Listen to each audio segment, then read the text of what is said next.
Well, welcome, Victoria. I appreciate you coming on. I really appreciate it, actually, because I think, and I really mean this, whether you think this or not, but I think it takes a lot of courage to tell your story. Hmm. Uh, um, but I also think, no, that it's hugely helpful, and it will be hugely helpful. So why don't we start, maybe not at the beginning, but your teenage years, what were those like?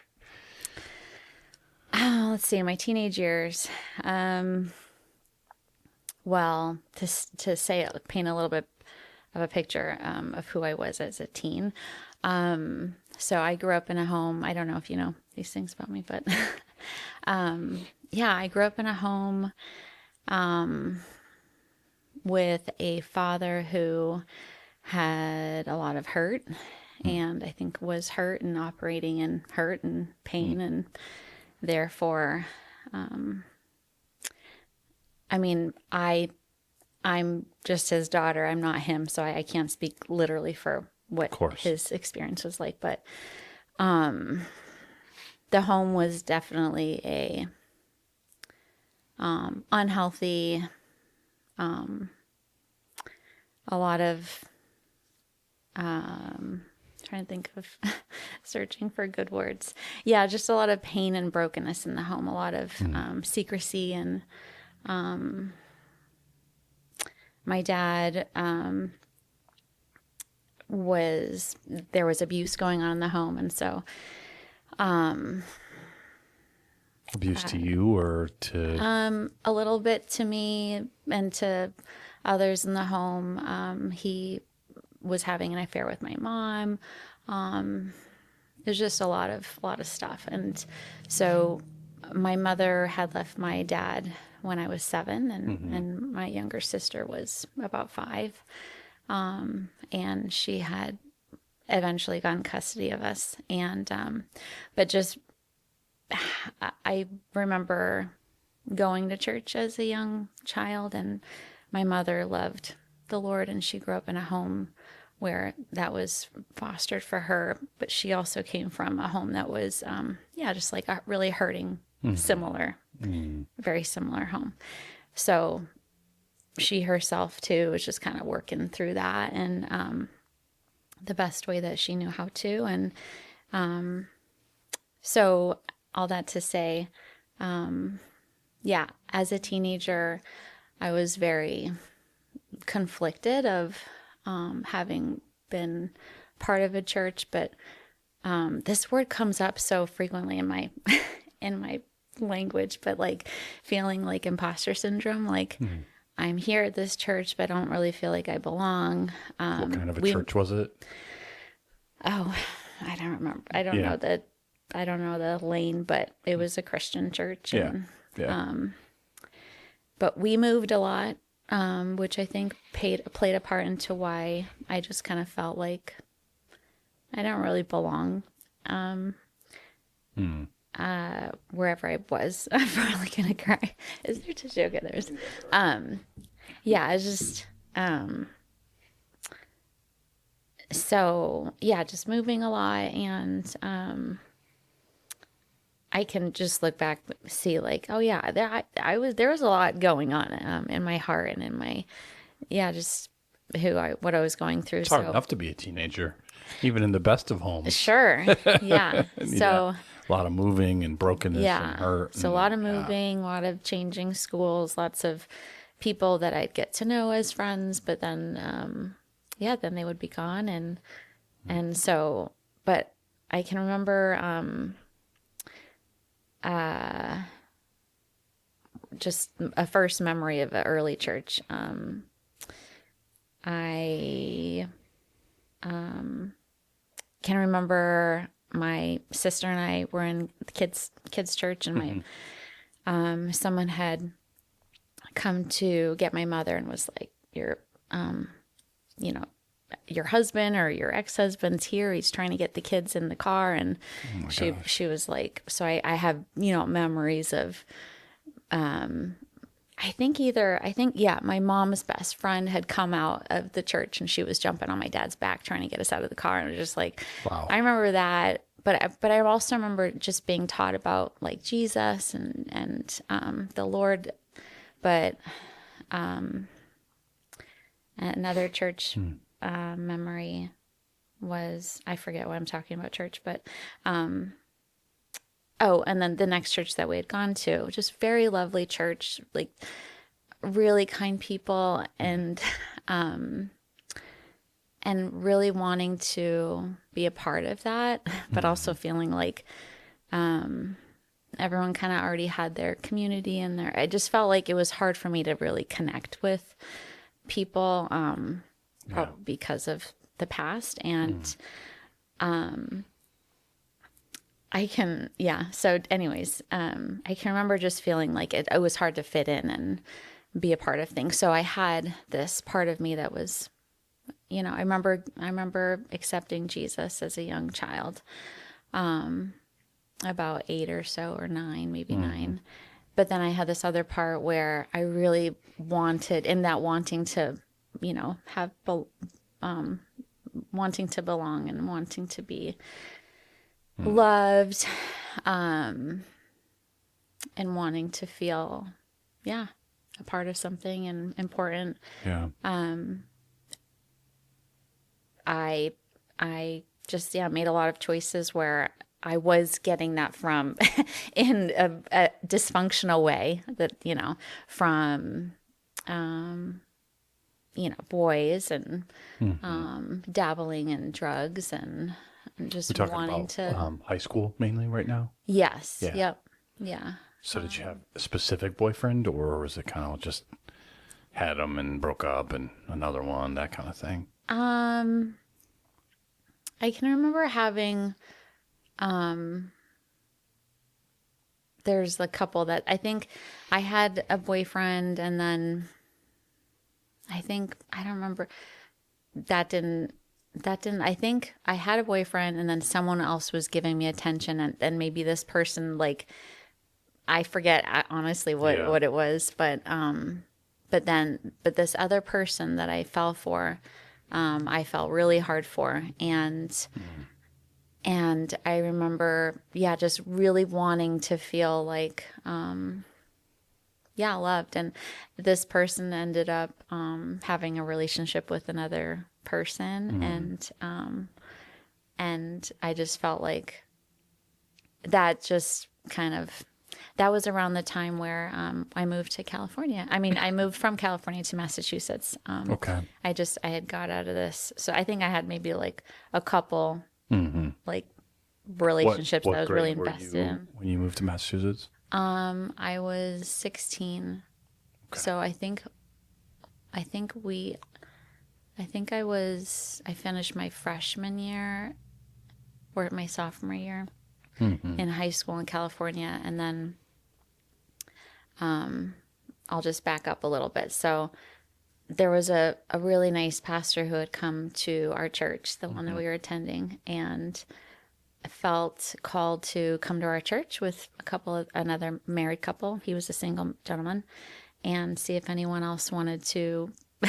He shared the vision of wanting to start a church in Massachusetts, and asked the congregation to pray and consider. And my mom, in that service, felt the Lord say to her, I want you to do this, and that this would be for your children. And she was like, huh. And now I might be recalling this because this is her story. I don't quite remember it. This is kind of what I remember. And that day on the way home, she had said, she had told that to us and my younger sister and I. And she was like, would you want to do that? And would you consider that? And at the time I was, 15 or something. And I was like, yeah. Like, and in my head, I'm like, yeah, I just want to get away from this like drama that I'm in. Just life isn't going like it was starting to spiral down, and I was grasping and things weren't working out.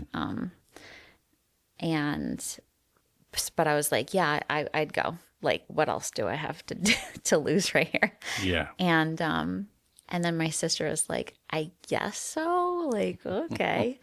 And so I can remember my mom sharing, like, and that wasn't what I was expecting to get. I for sure thought you guys would be like, hard no, definitely not doing that. So, Right. so we and a number of other families, a handful of other families from that church, we sold our little house in California, and my mom bought a little house in Newton, Massachusetts, Wow. and then we finished, high school for me, and then yeah, just no shocker that all of my troubles and patterns that I had, developed continued, and was still just living a really On one a hand, you're life going to of wanting church to. still. You're going to church, but you're kind of, feeling torn. Yes, very much so. And feeling like this is just me. I must be like the only one, because no one else seems to be at all struggling with what I'm feeling like I'm struggling with. This is in my Felt mind, what I'm thinking. alone. Felt Yeah. very isolated. Yeah. So my mother, we were spiraling out of control, my sister and I, and my mother was like, I think we need to step away from the college focused age church that we had started in Boston, and look for something that had more individuals of our age that we could connect with. So Yeah. then we landed at a church in Ashland, Massachusetts. Yeah. So, why do you think you were pulled into dabbling in drugs and the kind of relationships that you had? Was it because of the undealt with hurt that you had? Why did I do that? Yeah, I think I was, looking back now, I'm from my,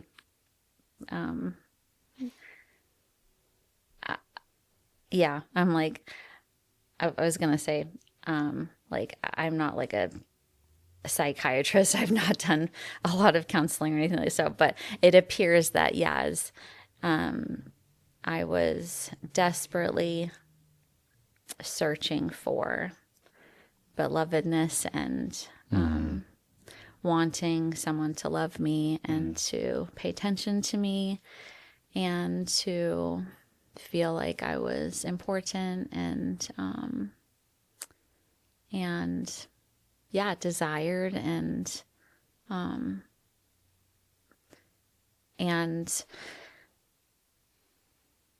I also so in my year, I think within a year or so of being in Massachusetts, I found another boyfriend. I think this is boyfriend number 3, and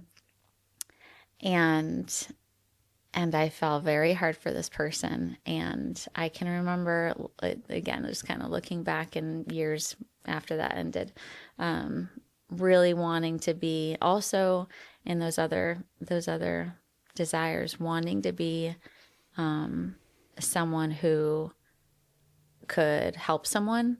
Like the relationship was very codependent. Like I needed that person. I also wanted to like save that person. Like I Yeah. wanted to be the savior, Right. It was just Right. this kind of dysfunctional relationship that,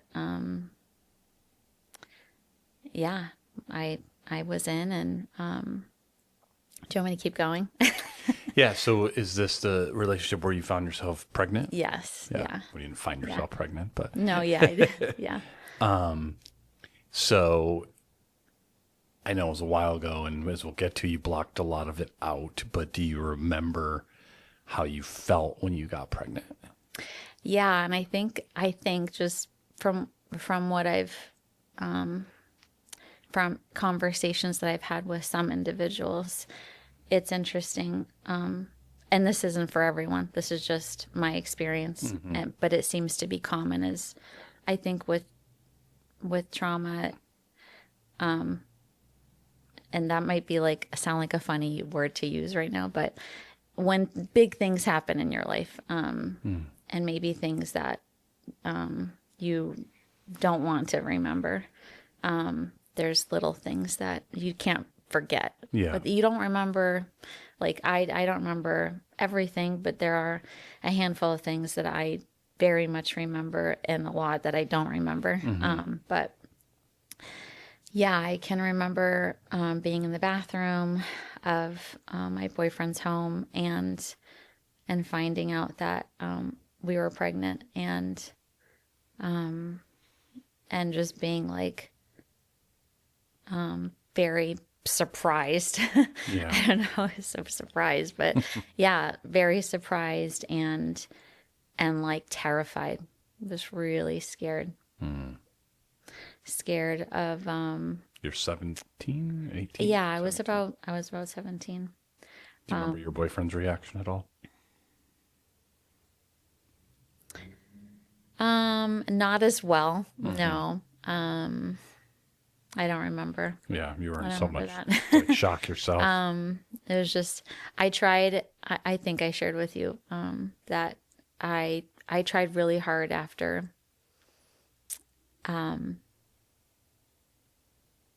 what comes late to forget Yeah. as much as I could. Yeah. So there's probably good reason why I don't remember Probably. Yeah, that. probably. But yeah, I can remember feeling very, very, very surprised and very terrified. And so you didn't tell anyone, like parents or your mom or anything? No. Yeah. So what do you remember about what happened next? The next thing I remember is I can remember going to the Planned Pregnancy. Oh my gosh, that's not what it's called. Parenthood. Yep, it's okay. Pregnancy has been on my brain a lot lately, for good reasons. But and I'm not pregnant right now. Yeah. You're gonna really get people asking. I'm glad you. But yeah, I can remember I can remember being in the bathroom and being terrified. I can remember being at Planned Parenthood, and I think I can't remember if this is the same memory or not, but I can remember being in the waiting room and just feeling, alone, scared. I was by myself. There was my partner wasn't with me. No. It was very unfriendly.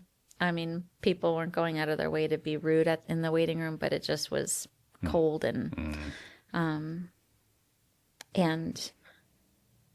uncomfortable. And I remember, I can remember waking up after. So I'll go back and say, when I had found out I was pregnant, I was terrified. And I didn't really allow myself to, like, I didn't look and research. I didn't, there's a lot of things that I didn't, I just knew I was pregnant and I knew I needed to not be pregnant. At the time, I didn't want to face my mom knowing. I mean, she is no fool and probably knew very well what I was doing. But to face that, I didn't want to do that. Kind of I didn't feel like I could do that. Shame, all the above. Yeah. And also I didn't want it, like, self-preservation. Like, I didn't want anyone else to know. Yeah. Like anybody. It's less real, I guess, if nobody knows. Right. Yeah. It's just, it can go back to how, so, so I had gone to Planned Parenthood to have an abortion in case that wasn't obvious. So I just wanted to share that. Yep. So I remember waking up from after the procedure, and I I remember it being very cold, and I remember being rushed out the door, and I can remember feeling groggy and going to the car where my boyfriend was, and he gave me a ride home. And I remember the car ride was very quiet, and no one said anything. And I can remember being at home. Nobody was home at the time. And just feeling overwhelming sense of like something's not right. And feeling like really like empty.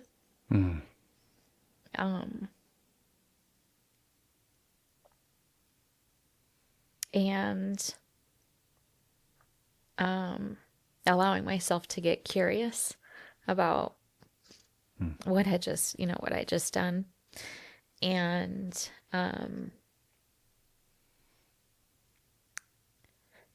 so I went online, and I looked up, like, what happens. Yeah. What happens when you have an abortion? What's happening in there?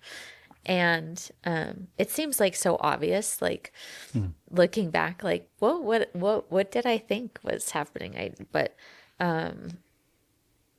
it's a very interesting experience. I can only speak to my own experience. So I don't claim to know anyone else's story. It has its own nuances and it's different, but yeah, just allowed myself to get curious, did some research that took like 15 seconds. Yeah. And I immediately saw some information about the stages of development, and figuring out how far along I was, and what that child looked like, and what that child experienced. And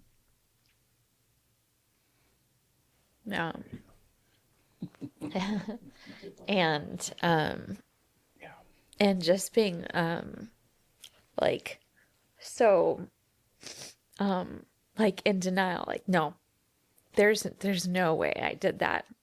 I couldn't have done that. That's what I did. And feeling like, sorry, with my That's girl, okay. It's all right. just feeling very aware of the wrongness and the emptiness and the pain that I inflicted on my child. I just couldn't, those two realities of what I did, and then being alive and like with this awareness, and like Were you still in a relationship with your partner at that time? I was. Okay. Yep. I just, yeah, I just was like, nope, I'm not gonna think about that. That didn't happen. And I just, and I just was like, nope. And that's all I remember. I don't remember, feeling aware of that again, and of that memory of being my memory, for a long time. I actually had worked really hard to forget, or I don't know. The mind is a very interesting thing, but I know I asked you this when we were talking, but had you done that before with other memories, other hurts, things in your life? yes, yeah, You sort of trained your mind a little bit to deal with deep wounds by just trying to forget them. Well, it's funny. I don't know in those cases if I don't know how much of it is trying. I'm sure I tried for a time. Mm-hmm. I can remember it being like, no, that didn't happen. And I don't, but with the earlier, trauma that I had experienced from trusted Mm-hmm. family, I think it's just a protective mechanism. I think Yeah.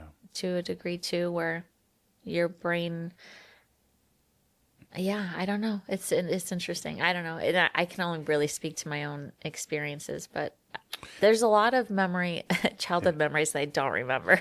Yeah. I mean, I think some of that's common, but I do think because of like you said, the trauma and pain, Yeah. it sounds like you were able to push some stuff aside or, Yeah, but some things, but then some things I'm yeah. like, huh, why do I have that memory? That's a weird memory. Did that really happen? And Do you remember when you were feeling that emptiness before you bottled it up?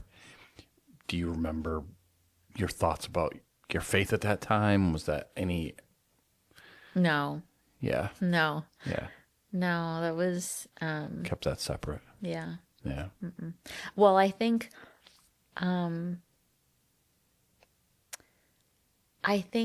that I don't think it, I think what am I trying to say?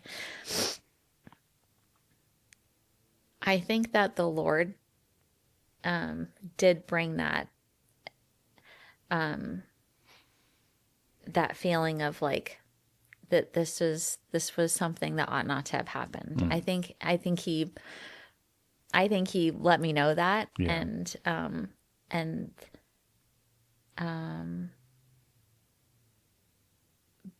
in his loving way, and in the guilt of that. So it wasn't like I didn't like I'm ignorant. No, I was faced with the reality Yeah.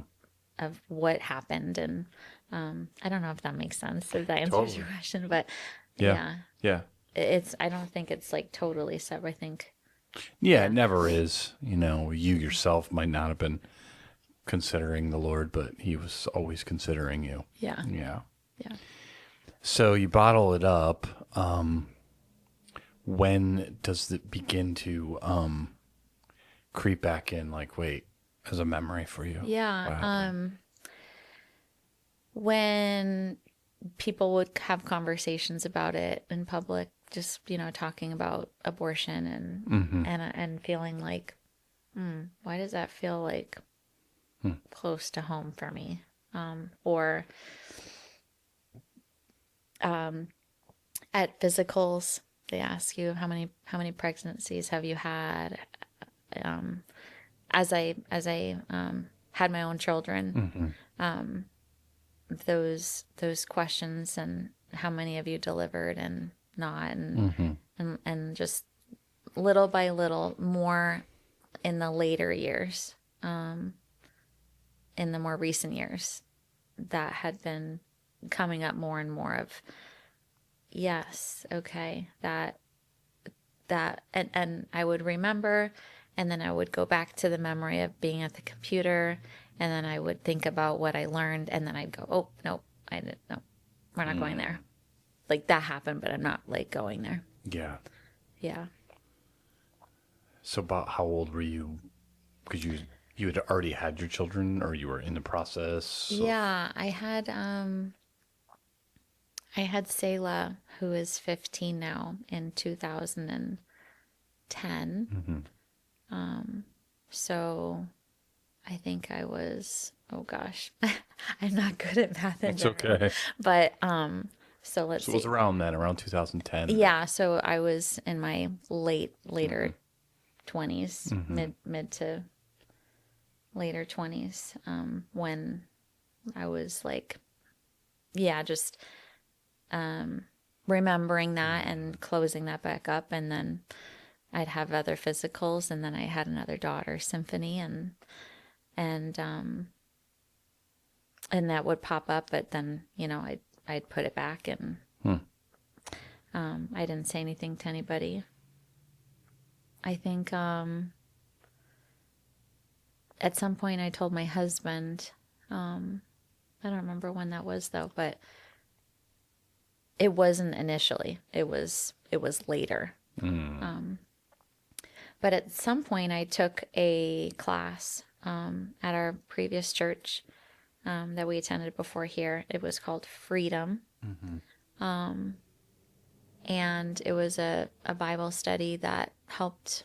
This is my paraphrasing. It might not be accurate, but it was kind of like tearing down. Well, it was to an effort to be free of stuff that you're wrestling with, that you're. It wasn't just an abortion type. It was like, it No, could be it wasn't anything. that. Yeah, Okay. it was just like, So you took the class. our church is offering this class. It's You about took it being more- free. Yeah. Just Yeah. like, hey, that'd be great. But Yes. you weren't thinking necessarily along these lines. No. Yeah, so it was kind of like, it kind of like broke down who you think the Lord was, so that we could kind of rebuild it back to like what, make sure you have a good and healthy and understanding of who God is, who you are, what his desire for you is. And if you have things in areas in your life that you're wrestling with, to try and get down to the root of it, so that the Lord can bring healing to your story. And we had gotten into a chapter on shame. And I don't remember what the question was, but the Lord brought the abortion up. And at the end of the study, or somewhere on that chapter, just coming to this so when I was in my early 20s, I'll just back up. Hope I don't forget where I just left off, but when I was in that relationship before, it had gone to a low point. And I can remember there was a little bit of physical abuse that was starting. And I was living in another state with this person, and things were not good. And I knew it wasn't good. And at that point, I can remember telling the Lord, I'm just done doing it my way. Like I'm not very good at being God. And I don't want to do this my way anymore. And like, it was my cry for helping me. Like, I'm done. Yeah. I'm done doing that my way. So at that point, it's when I started to really, like, genuinely pursue an honest, like, more honest relationship with God. Did you move back to the area at that point? So I moved back. Yep. And so, and then within a couple of years, I had married my husband, and during that time we grew in our own. It was like, okay, my partner is not my God, nor am I their God. And it started to learn how to have more of a healthier relationship. I can remember even when we were earlier on in our marriage, him saying, "Don't make me your God." And I was like, oh, wow. It didn't feel good to hear, but I can see how I am putting unrealistic and unfair expectations on you to be what I need, that you can't meet that need, you know? And so fast forward back to the study, I did know that God, I knew I had a better understanding of who God was, and what his, you know, who we are. And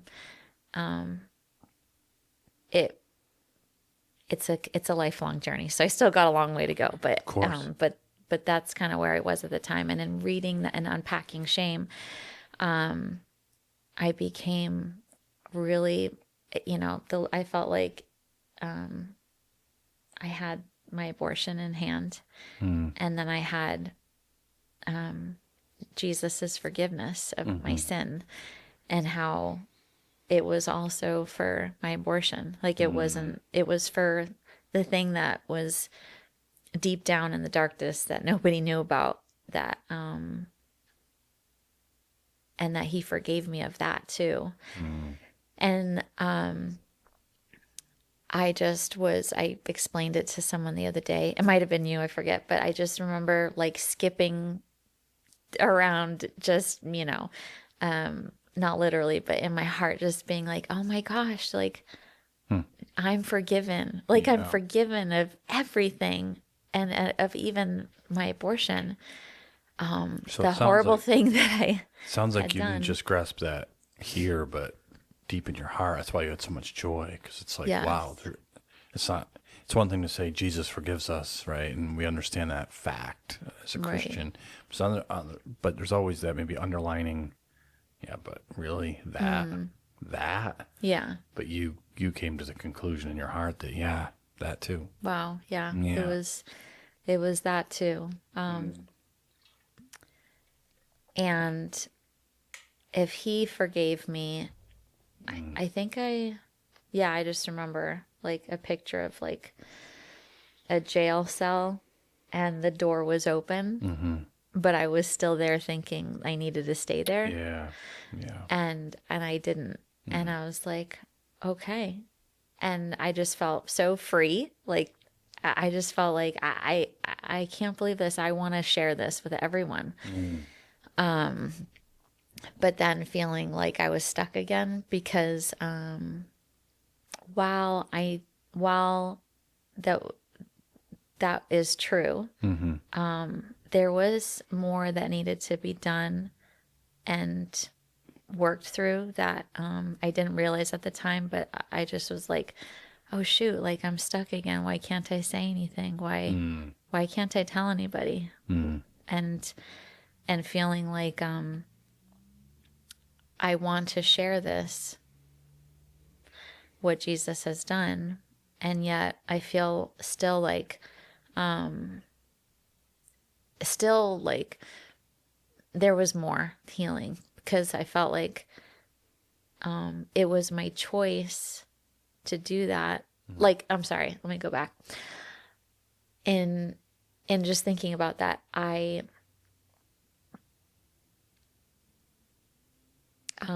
in wanting to share about my child, that brought feelings of real sadness. I can imagine. Like I really, to go there and to really acknowledge what I did, and also the loss.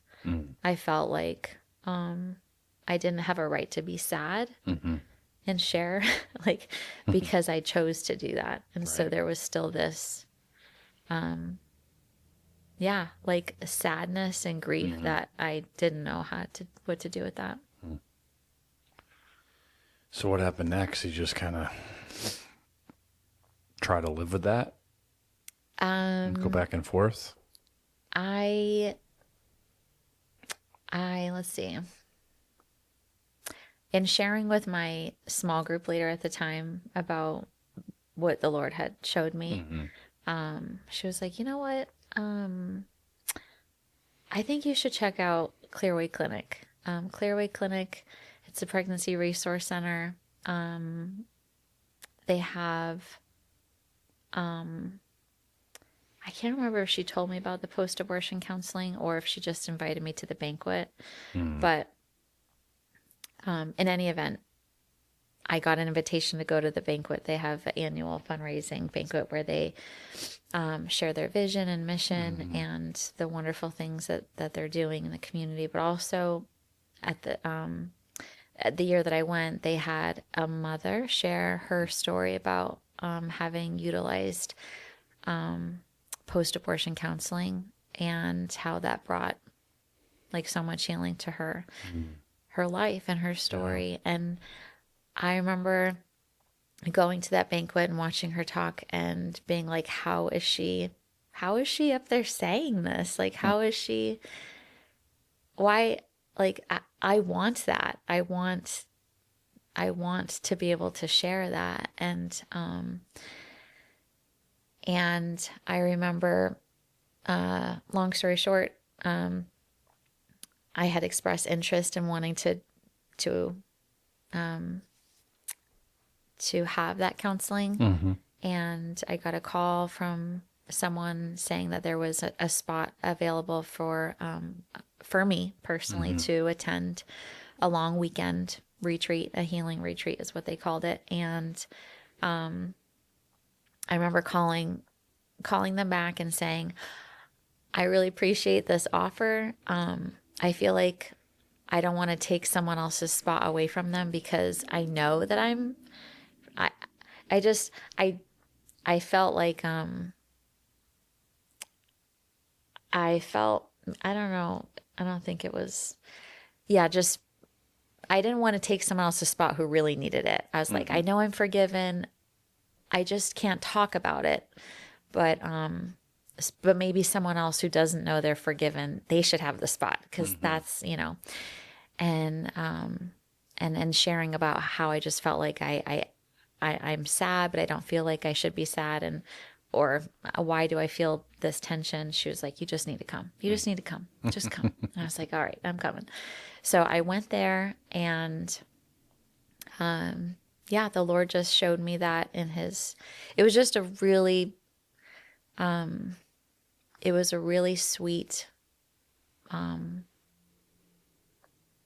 non-judgmental, very unique, special time where, yeah, for the first time I had a space where I could just share that story, and they listened, and we listened to each other share our stories, and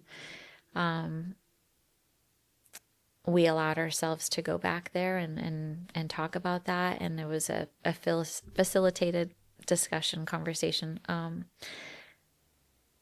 It was really beautiful, but they kind of went through some of the stages of grief. Mm-hmm. And in doing that, I think what I needed was, well, there was probably a lot of things I needed to do, but there was a good opportunity to walk through some of those things. But I think for me, it was also just this space to grieve. Mm-hmm. That You said the loss of they give you the opportunity to name your child, right? yes, Yeah. yeah, and just to be, I think it's such a, it, there's this there's this belief that I had, and I've come to realize a lot of other women have had in having an abortion, that you think that it's just gonna, like, you have your abortion and life's just gonna go back to how it was, and it's like nothing happened. And for those who have a change of heart afterwards, there is a tremendous, yeah, just loss, and there's no one's talking about it. No one's Right. giving space to yeah, to talk and to listen and to acknowledge that pain.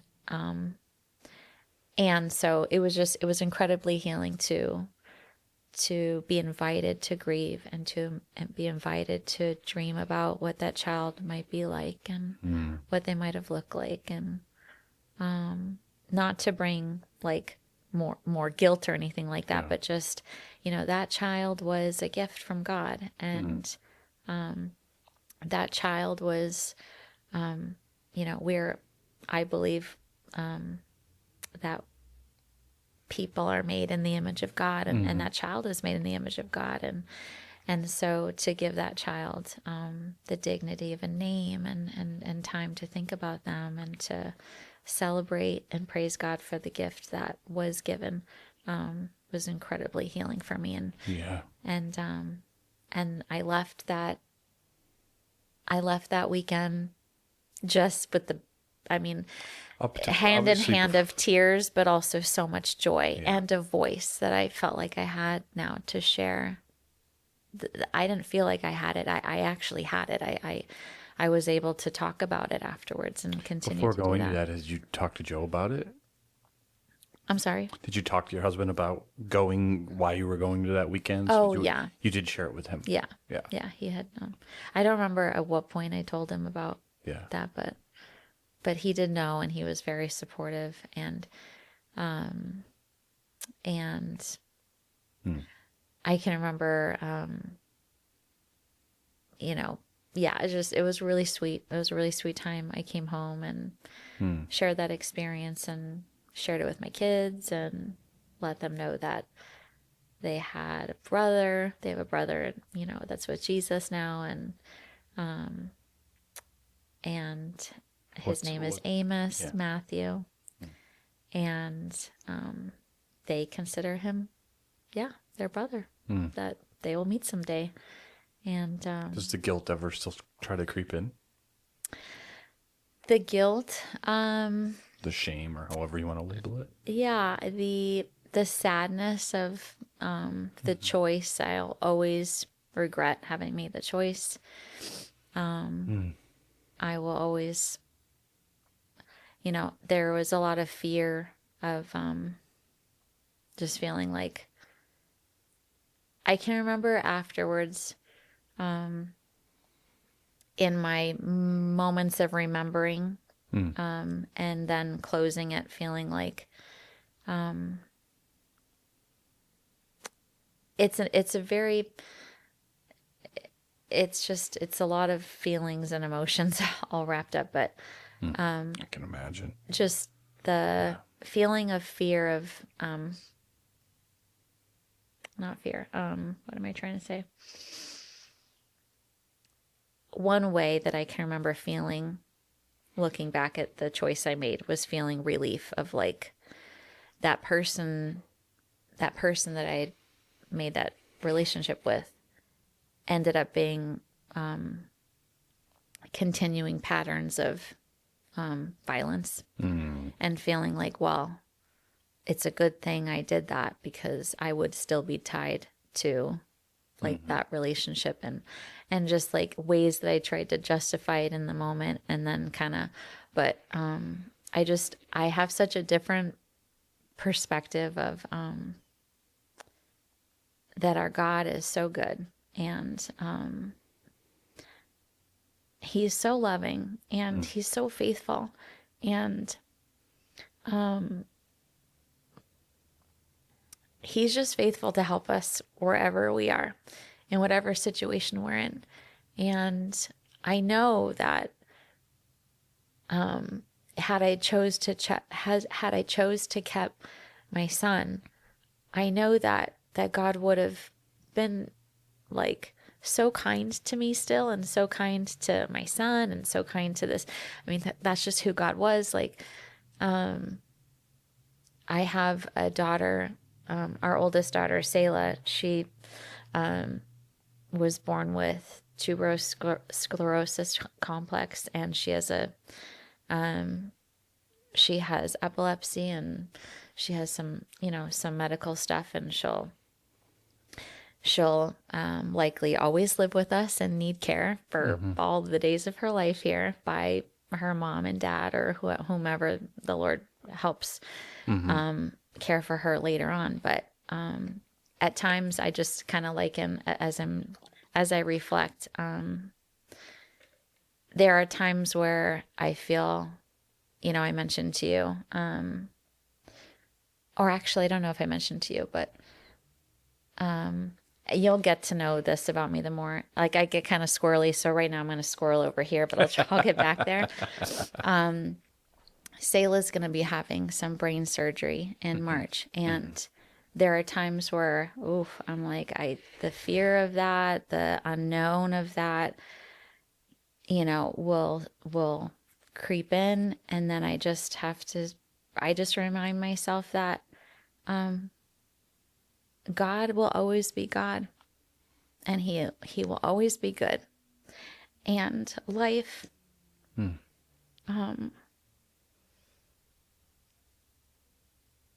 life might not be, might not go the way we think it should go, or the way we want it to go. But no matter what happens, nothing is going to, no one is going to take Selah out of his palm of his hand, Right. not even death.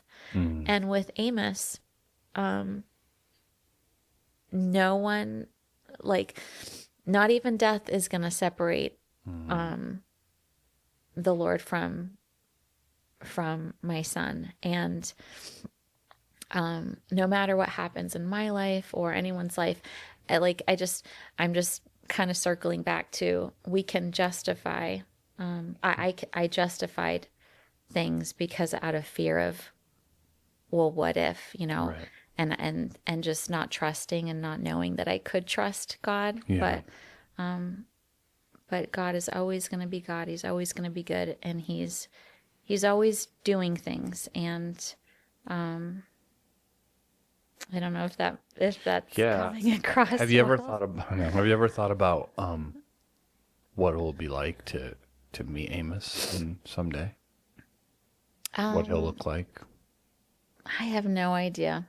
No, I've tried to, I think as humans we try to imagine what is the new, what is the new earth and the new way going to be? I don't know, but Yeah, and the Bible doesn't tell us, but I'm pretty sure we don't have really old, elderly people walking around.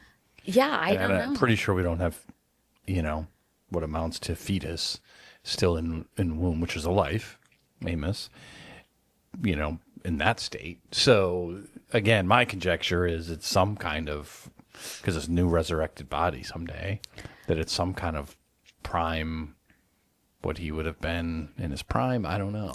We don't know, But I it's do gonna believe be he'll wonderful. be able to talk to you. It's gonna be wonderful, and yeah, it's just I have my own thoughts about what I think. I don't like, but the Lord does tell us some things, and yeah, it's gonna be wonderful. So yeah. It's obvious that the Lord grew your faith a lot stronger through the process of healing.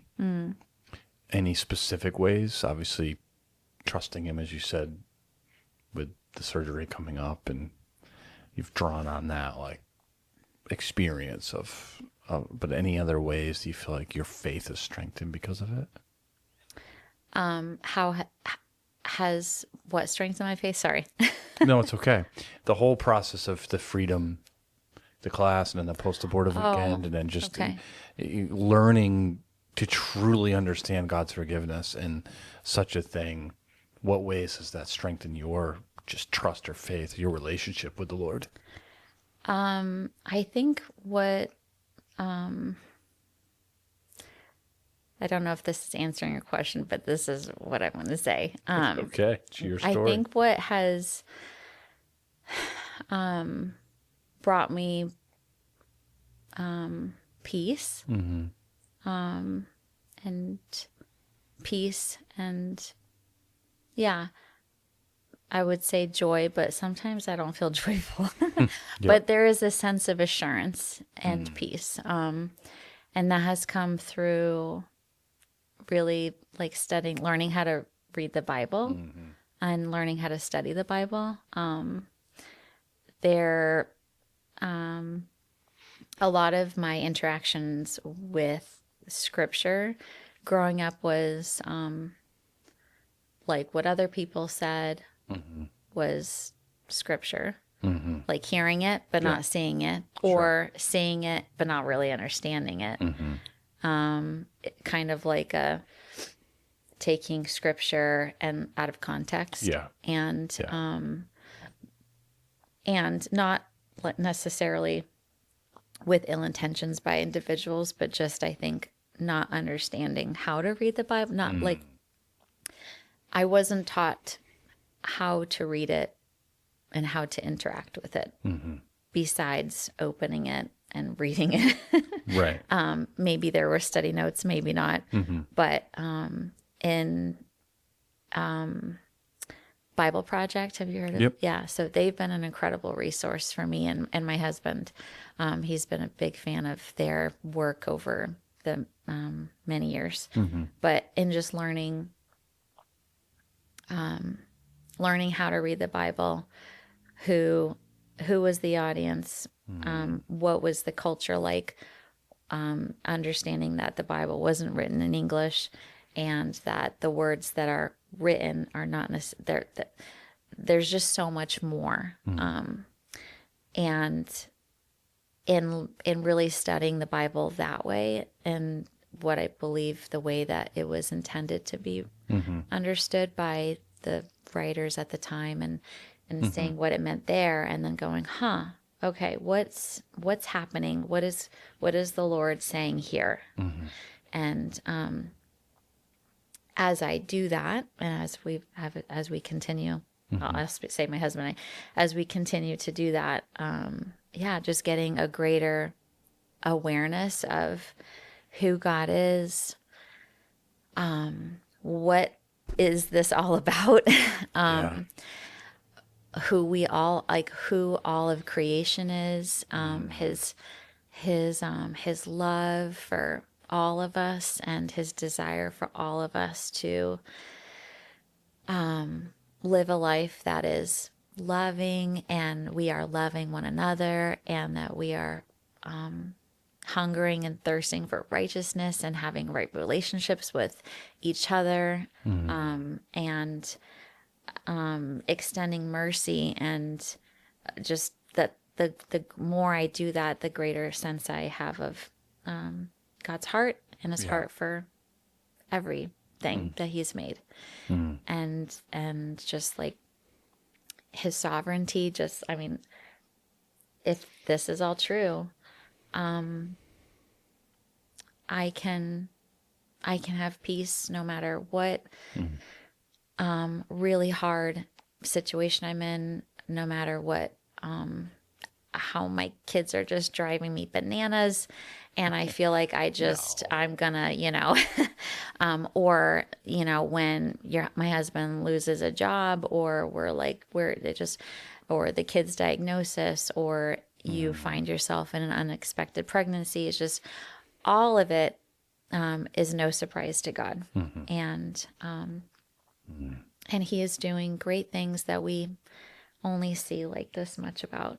And while I'm excited about, as you said, meeting Amos for sure, and dreaming about what heaven is like,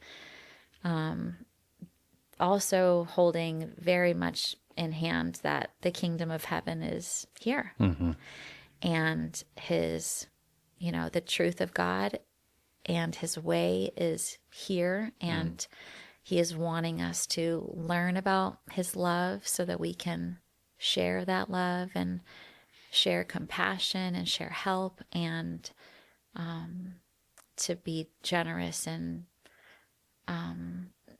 all the things. So that hope now, that heaven on earth now, is what brings me.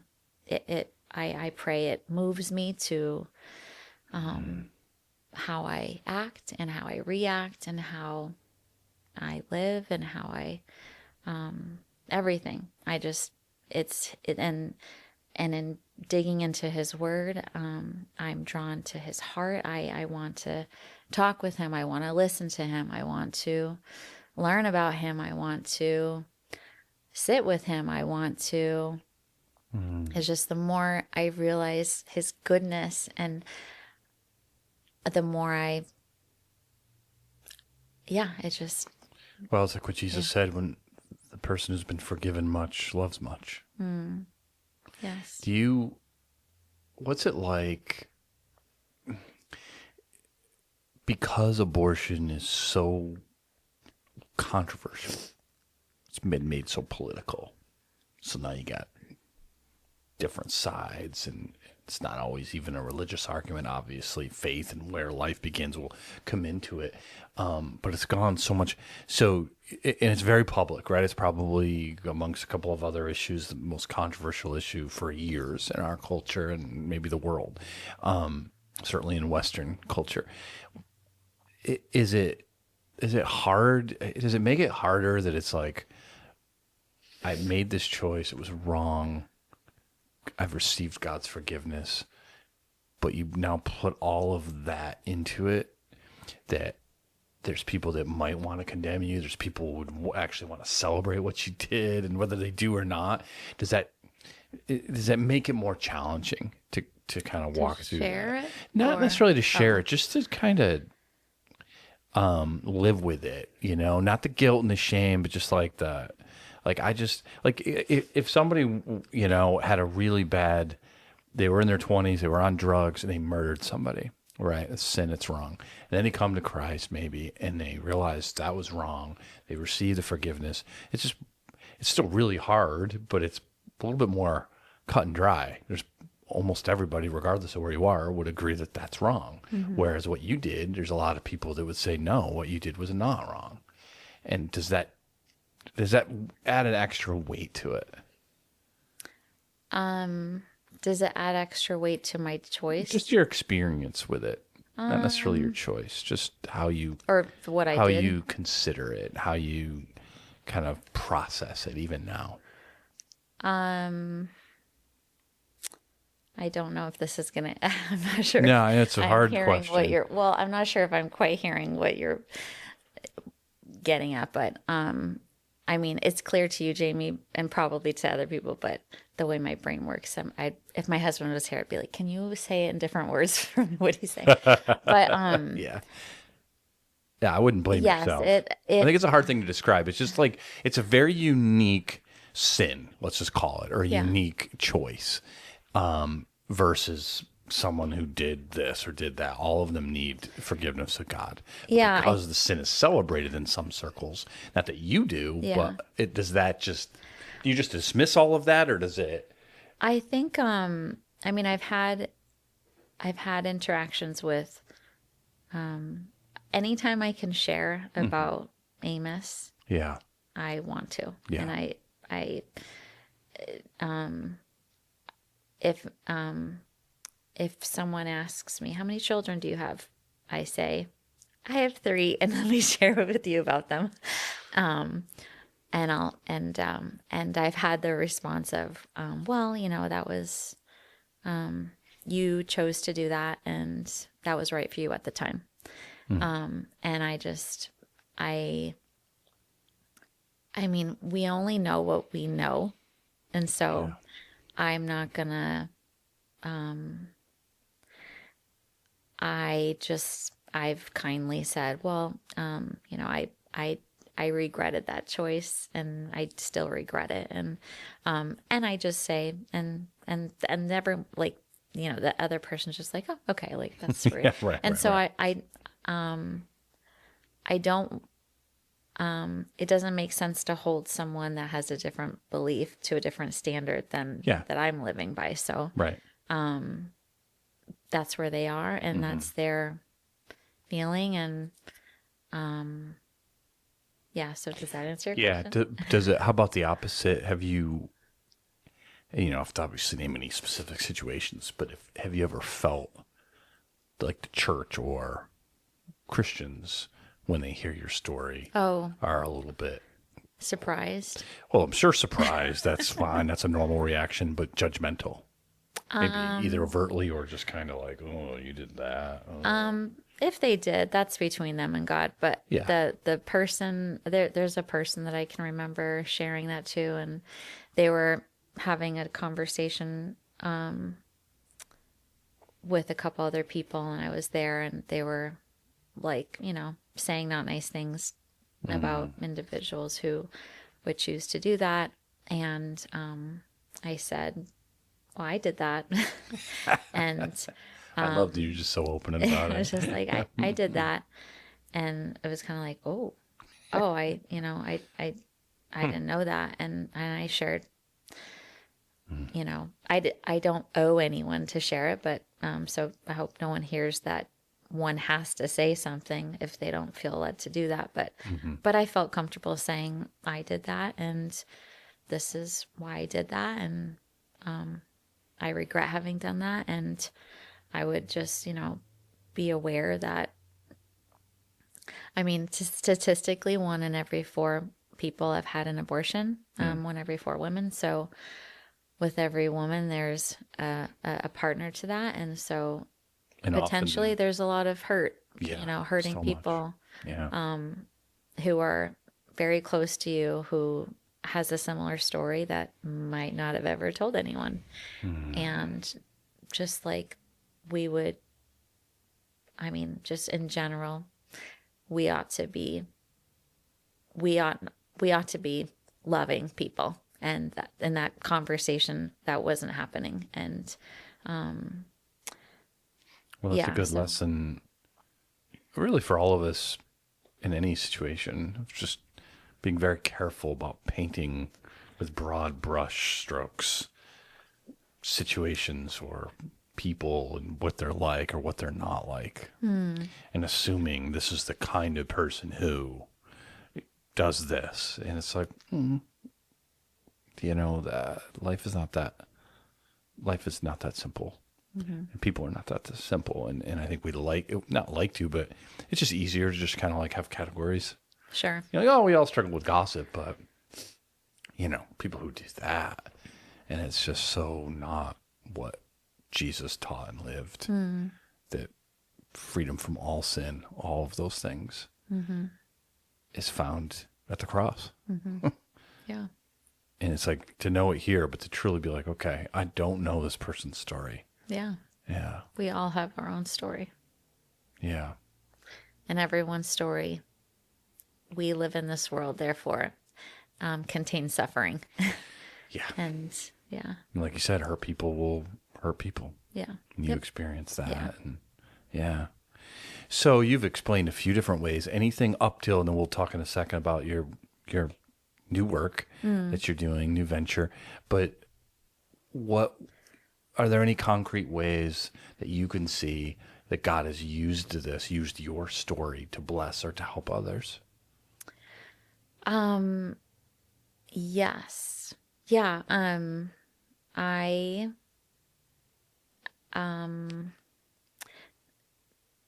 as I mentioned to you, I try not to turn away any invitation to share about the forgiveness and the freedom that I found in Jesus through my abortion story. So at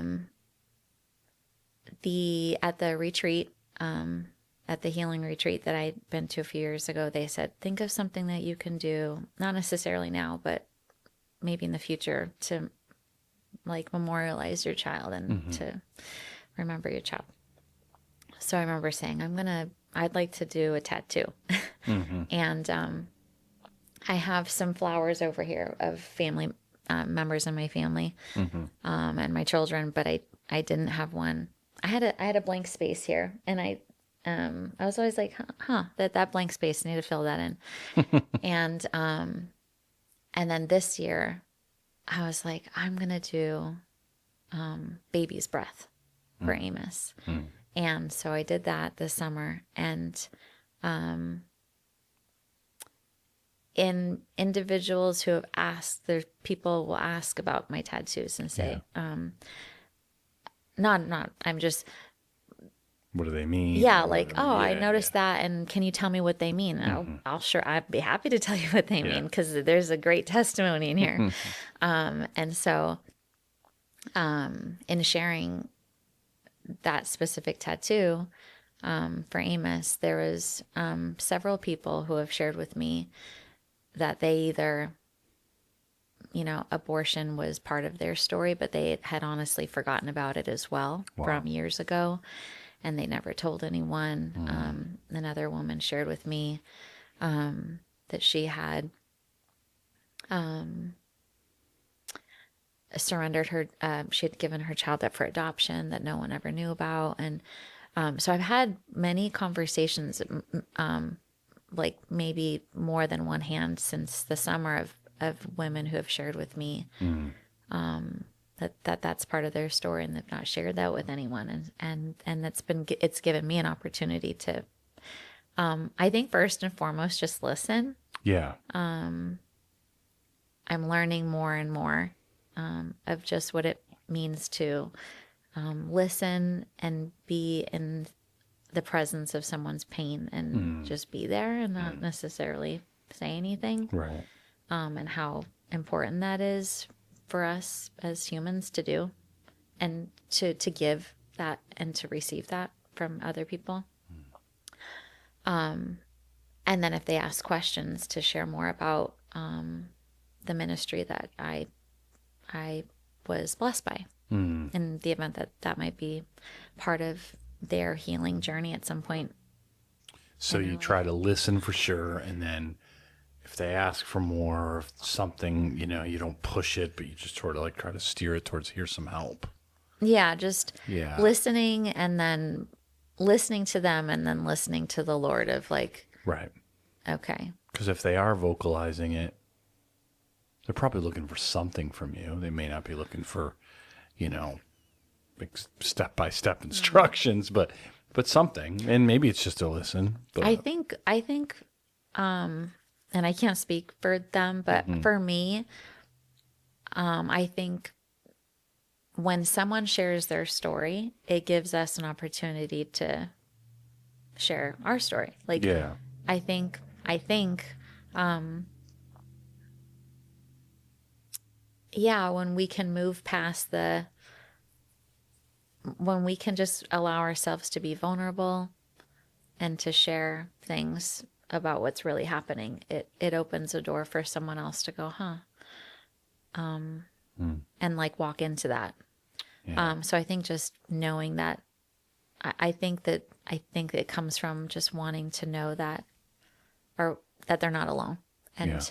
to feel like, they're not alone. It is amazing. I would probably say satanic even, that we have a situation where so many, not just women, but men who maybe had a big role in kind of advising to pushing their partner into an abortion at some point.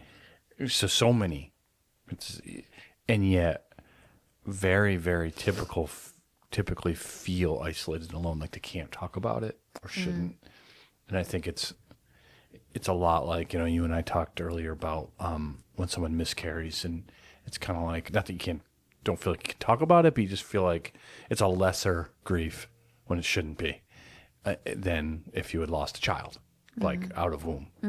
And I think it's all because of this like cultural battle that creates a situation where I don't know if I can tell you how painful. Maybe I'm not supposed to feel like this.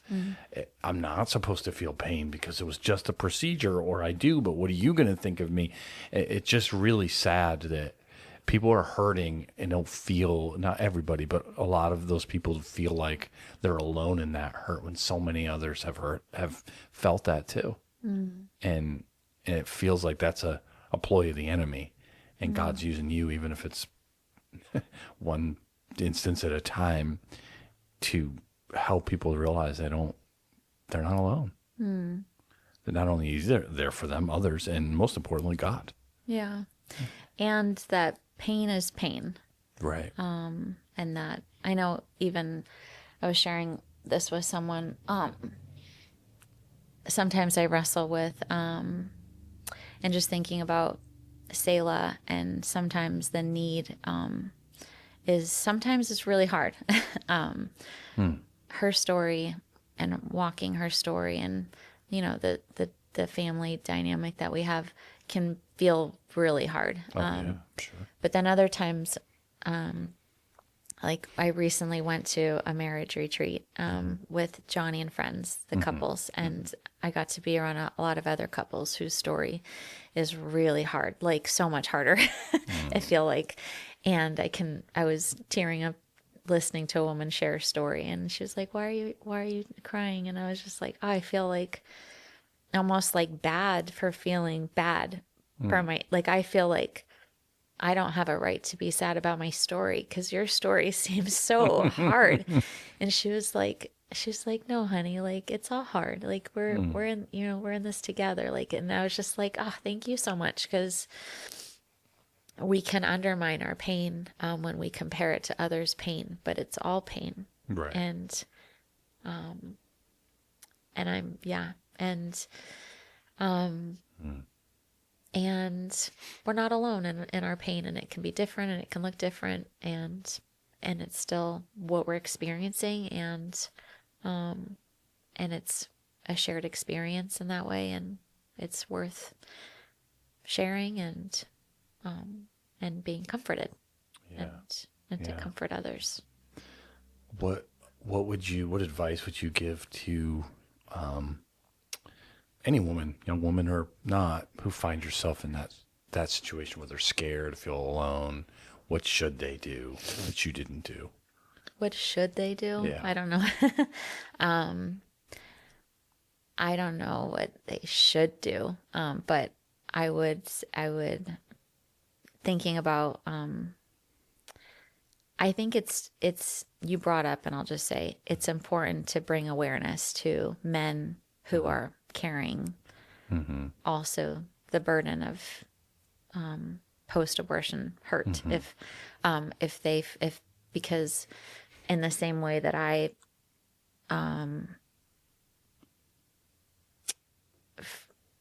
was just, sorry, lost my train of thought.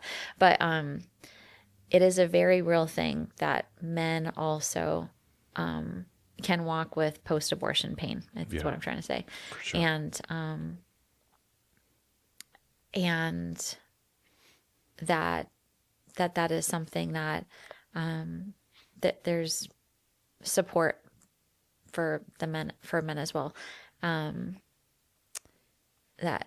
I was talking to another gentleman a little bit ago, and he made it seem like it was just a woman issue, and that like it with abortion, and that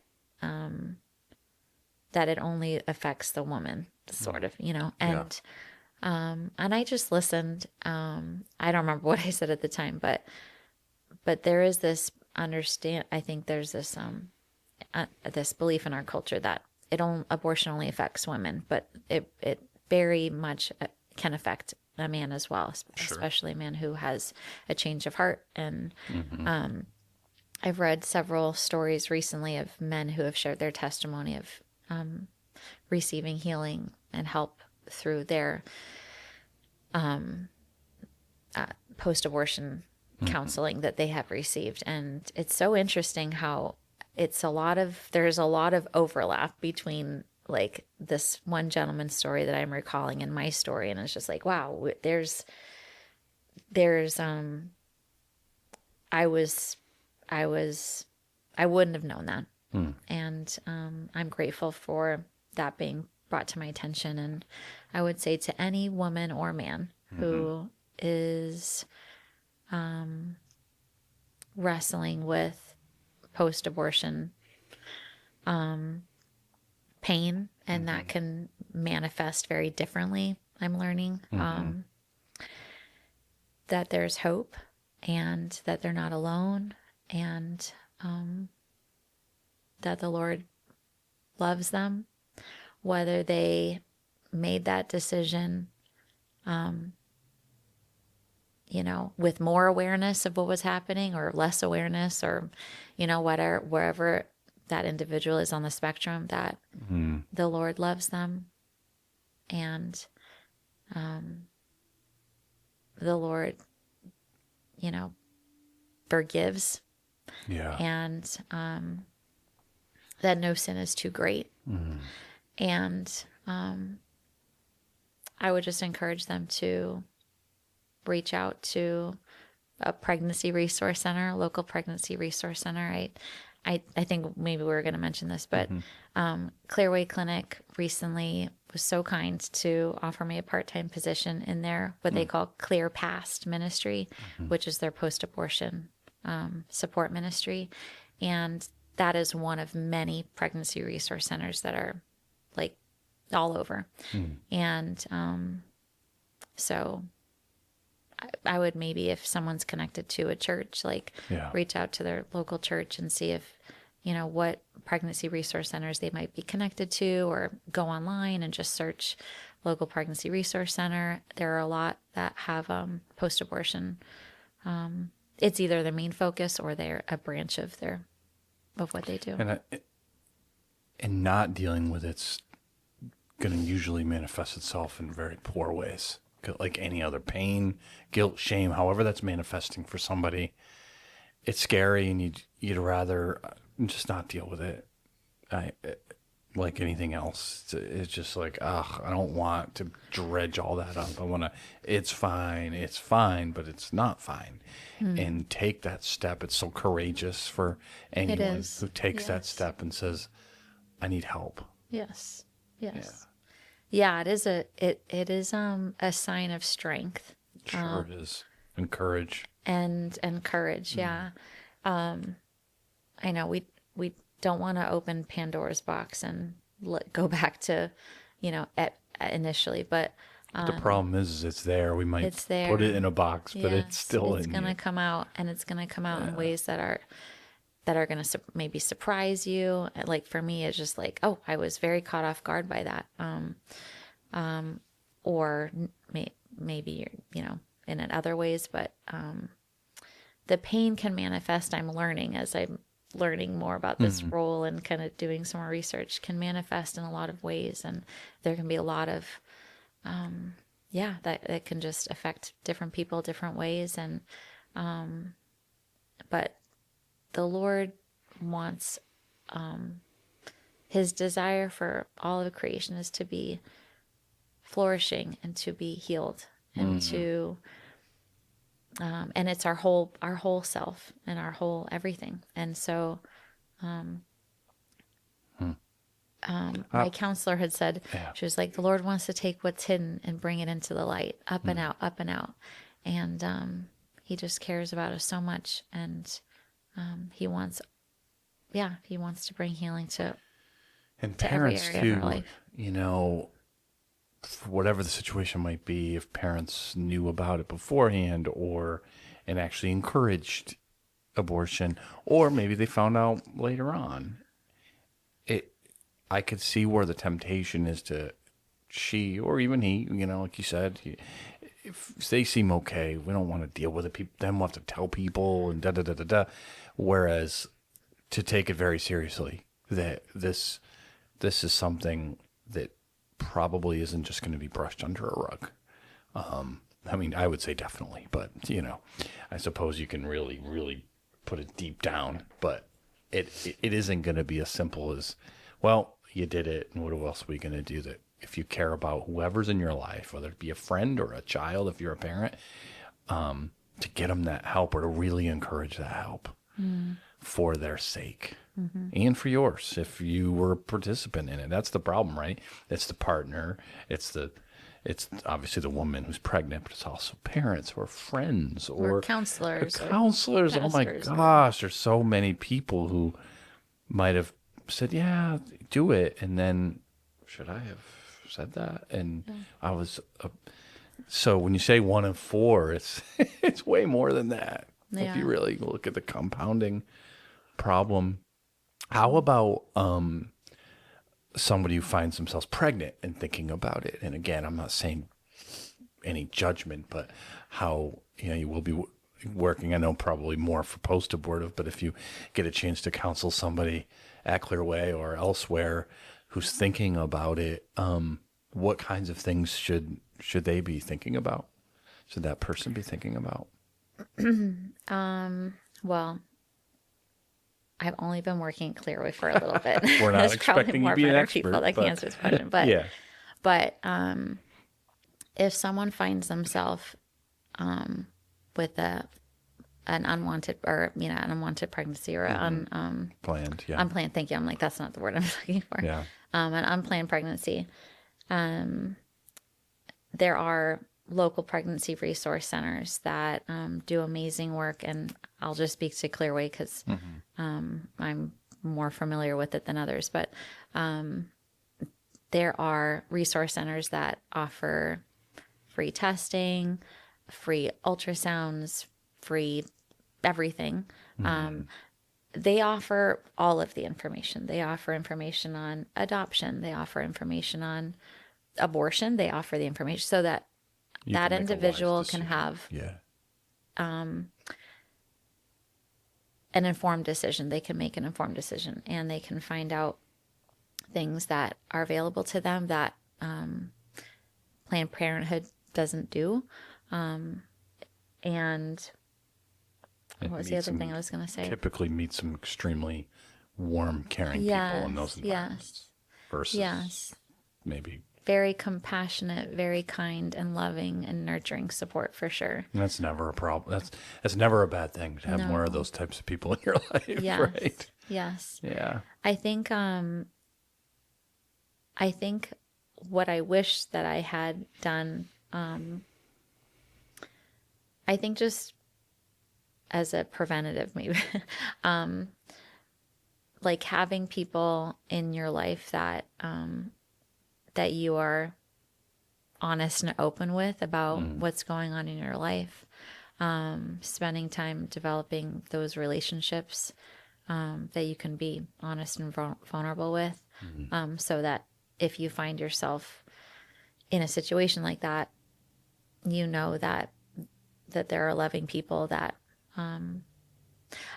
that are there for you, and not listening to fear, because the voice that I heard was,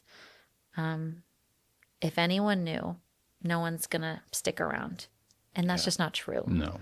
And there are plenty of people, even if unfortunately, if the closest people that you are with aren't going to stick around, that God is a good God, and that he loves that individual, and that he is going to continue to love that individual and provide for that individual. And it might look different than what we expect, and it might not be the way that we expect, but that he is a good and faithful God.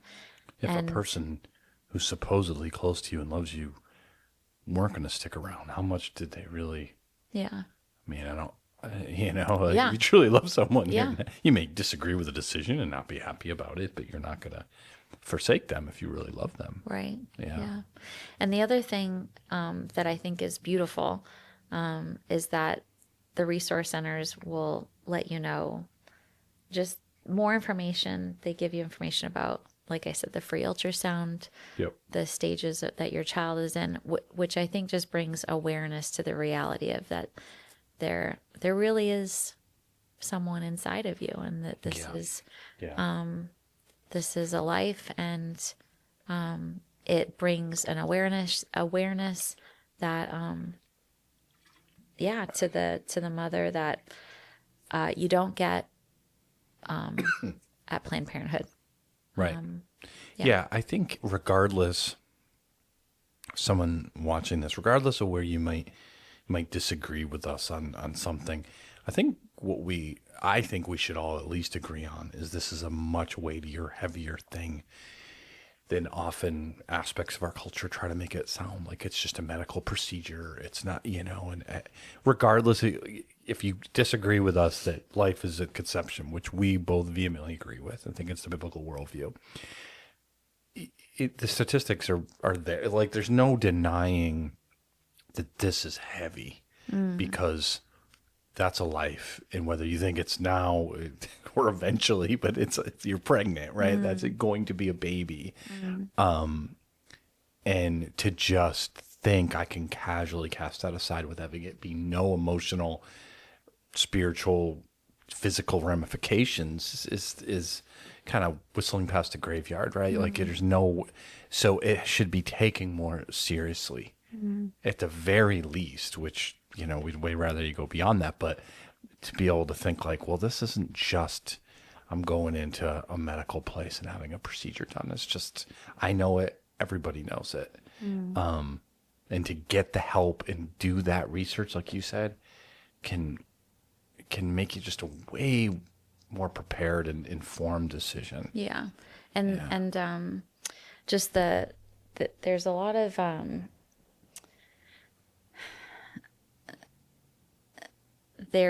of like mental health risks associated for the mother and after abortion. So those are not brought to the table. So just doing research about that. What am I potentially going to be dealing with if I do this? Yeah, exactly.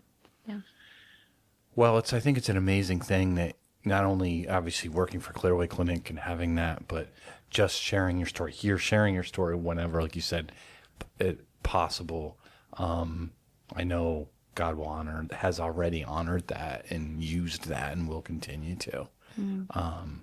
It's a beautiful thing. And I think it's a great testimony and example of using your pain, using your brokenness, your things that you've done. Any one of us can use that to the glory of God, because he is a God that's above all of that. Yeah. Any particular, before we head off, is there any particular reason why you chose Amos? I mean, I know he's a biblical prophet. So full disclosure, I hadn't read the book of Amos. A lot of people don't. It's okay. Yeah, but I have read since then. Yeah. But so it's just a name that I think in looking into the name, I think if I'm recalling the meaning right, it was like carried by God. And this sounds funny, but I was laying on this in the middle of a road that it wasn't a busy road at the retreat. And I was on my back looking up at the trees, and I saw what looked like a big spider web traveling from the tops of one trees to the other in the wind. And that broken web, just, it reminded me of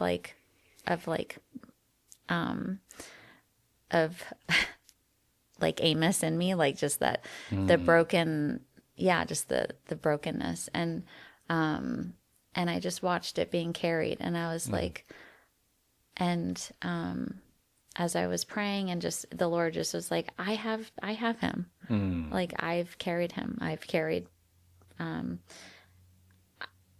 from where he was to where he is. Like, I have him. And so that's where I came up with the name. But it's a beautiful name. Thank you. He's a great prophet, and he was a great prophet that was a voice for God's justice, for the oppressed and the poor, big time, like all the prophets. But Amos was, as you know now, vehemently stopped treating people like that. So probably says something about his character as well. Yeah. Well, Victoria, I really appreciate it. I know it's emotional and went through a few Kleenexes, but no, I know I'm happy to share. Yeah. I just there's hope. God loves you. You're not alone in your story, and whether if abortion is part of your past, or whether it was 2 years ago or 50 years ago, the Lord wants you to be free from the shame that he is not holding on you, and that's possible because and I'm of Jesus. assuming you're okay if somebody, sees this, and obviously part of our church or nearby. Yeah, definitely. If you see me, come reach out. Feel free to talk say, to me. hey, I need help, or I would love that. Yeah. I would love to listen. Well, I appreciate you doing that. Well, have a happy Thanksgiving, and that's tomorrow when we're filming this. I'm sure it'll air after, but and then good Advent Christmas season. That's good. All right. Happy Thanksgiving. Thank you. And cut.